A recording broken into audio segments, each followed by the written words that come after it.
Bonsoir à tous.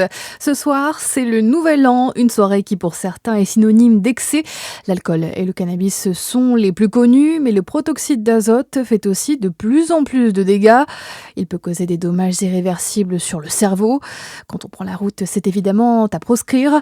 Pour mieux comprendre ce phénomène, le délégué général de l'association 40 millions d'automobilistes, Pierre Chasseret, a testé une version allégée du protoxyde d'azote dans un simulateur de conduite.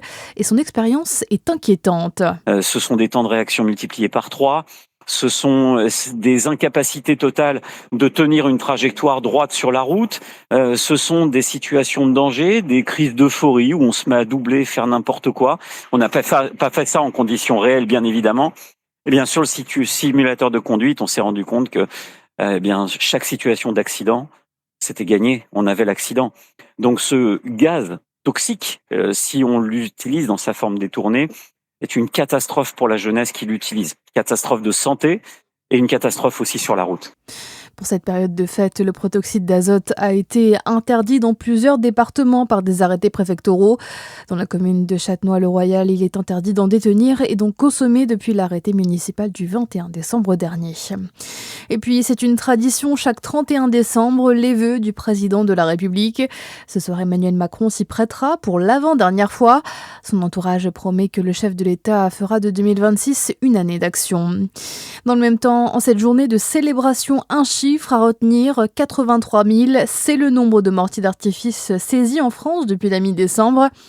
Annonce du ministre de l'Intérieur, Laurent Nunez, qui remercie aussi les agents des douanes pour leur travail.